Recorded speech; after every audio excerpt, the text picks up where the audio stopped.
এবারে সোহম আমায় যদি জিজ্ঞেস করো পশ্চিমবঙ্গে তোমার দেখা এমএলএদের মধ্যে বা শিল্পীদের মধ্যে সবথেকে ভালো মানুষ এবং যে কখনোই তার সীমানা গণ্ডি ছাড়ায় না, তার নাম হচ্ছে সোহম চক্রবর্তী।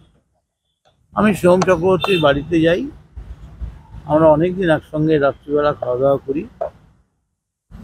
সোহমের সব থেকে বড় দোষ যেটা, ও একটা নিতান্ত নিরীহ, একেবারেই নিরীহ একজন যুবক, যে নিজের তাল জ্ঞানটা ঠিক রাখতে পারে। এই যে দেখাচ্ছে মার্চের সোহম, আমারও দেখে খুব খারাপ লাগে, কিন্তু এই সোহমকে আমি কখনো দেখিনি এরকম। এবং সব থেকে বড় কথা, এই যখন আমরা সবাই মিলে অ্যাডভাইস করছি, যেমন ধরো কাঞ্চন, খারাপ হোক ভালো হোক, সেও ইলেকটেড জিতেছে, আমার পছন্দ হতে পারে নাও হতে পারে, সে তো ইলেকশনে জিতেছে।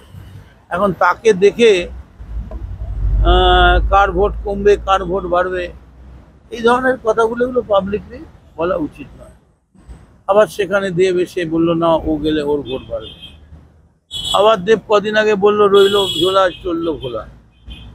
তো মানে কি হচ্ছে, দেবকে আমি অনুরোধ করবো, তুমি সিনেমায় ছিলে তো, সিনেমায় তুমি 1 নম্বর, কিন্তু এই আস্তে আস্তে সিনেমা ছেড়ে রাজনীতির আঙিনায় তোমার পদক্ষেপটা বেশি হয়ে যাচ্ছে। এটা তোমারও ক্ষতি, বাংলারও ক্ষতি। সোহমকে কিছু বলার দরকার হলে আমার পার্টি আছে, আমার সংসদীয় দল আছে, আমার কোর কমিটি আছে, অভিষেক আছে, মমতা ব্যানার্জি আছে, এবং সোহমকে চড় মারতে পারে আমি বিশ্বাস করতে পারি না। এর আগে যখন ওরা বেহালায় থাকতো, ওকে বেহালার ছেলেরা বলেছিল গুলি করে দেবে, আমি গিয়ে সেই ছেলেদের মিট করেছি। Soham is such an innocent boy having no vices, কোনো ভাইসেস নেই। এই ঘটনাটা করে ফেলেছে, আমরা সবাই বলছি যে ওর উচিত ক্ষমা চাওয়া। আমরা বোধহয় ভুলে গেছি, ও কিন্তু সঙ্গে সঙ্গেই ক্ষমা চেয়েছে। কি করবে, দণ্ডি কাটবে, কি করবে? আইন আদালতে যা আছে, ধারা আছে, যদি কোনো কেস হয় সেটা আদালতের বিচার্য বিষয়, সেই ব্যাপারে আমি কিছু বলবো না। কিন্তু তার মানে লঘু পাপে গুরুদণ্ড তো হতে পারে না। তুমি ইন্ডাস্ট্রিতেও গাল খাবে, পার্টিতেও গাল খাবে, আবার আদালতেও গাল খাবে, আবার পুলিশেরও গাল খাবে, এত গাল তো বাড়ানো যাবে। তো আমার মনে হয় এই জিনিসটা নিয়ে বসা উচিত। ব্যুরো রিপোর্ট, নিউজ বঙ্গ টাইম।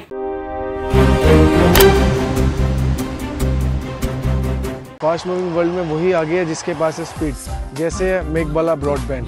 सही स्पीड सही पहचान। सो अगर कांस्टेंट फास्ट स्पीड चाहिए तो ले आइए मेघबाला ब्रॉडबैंड। আস্থা পলিক্লিনিক ও ডায়াগনস্টিক সেন্টার, এক ছাদের তলায় বিশিষ্ট চিকিৎসকদের চিকিৎসা পরিষেবা পেতে আজই আসুন আস্থা পলিক্লিনিক ও ডায়াগনস্টিক সেন্টারে। এখানে সব রকম রক্ত, মল, মূত্র ও কফ পরীক্ষা এবং ECG, easy, ENG, NCD, PFT 24 ঘন্টা হল্টার মনিটরিং ও ফিজিওথেরাপি অতি সুলভে করা হয়। আমাদের ঠিকানা নোনা চন্দনপুকুর, চ্যাটার্জিপাড়া। আমাদের যোগাযোগ নম্বর 7003758330। নিউ সতর্কতা, one stop solution for your smart choice. এখানে সকল প্রকার ব্র্যান্ডেড কোম্পানির TV, fridge, mobile, computer, laptop, sound system এবং মোবাইল ও কম্পিউটার অ্যাক্সেসরিজ সঠিক মূল্যে বিক্রয় করা হয়। প্রতিটি কেনাকাটায় আকর্ষণীয় ছাড় এবং নিশ্চিত উপহার। ঠিকানা ইন্দ্রনগর, সোদপুর, কলকাতা 110 এবং Muragachha, Sodepur, Kolkata 111। Animesh Suzuki, BT road, Agarpara. Motorcycle মানে সুজুকি। মোটরসাইকেল সেল এবং সার্ভিস করানো হয় অত্যাধুনিক যন্ত্রের মাধ্যমে। এখানে অত্যাধুনিক মডেলের বিভিন্ন গাড়ি পাওয়া যায়। পাবেন Suzuki Hayabusa, Suzuki Gixxer, Suzuki Bergman, Suzuki access 125 এবং সাথে সার্ভিস সেন্টারের সমস্ত সুবিধা। আমাদের শাখা আগরপাড়া, ব্যারাকপুর ভিআইপি তে। সকলকে সাদর আমন্ত্রণ। ওম সাই ব্যাংকুয়েট অ্যান্ড গেস্ট হাউস। আপনার পরিবারের যে কোনো সামাজিক অনুষ্ঠানের জন্য আসুন ওম সাই ব্যাংকুয়েট অ্যান্ড গেস্ট হাউসে। এই অঞ্চলের সবচেয়ে বড় সেরা ব্যাংকুয়েট। সিজন টাইমের ভিড় এড়াতে এখনই বুকিং করুন। আমাদের ঠিকানা ডাক্তার গোপাল চ্যাটার্জি রোড, সোদপুর, গির্জা।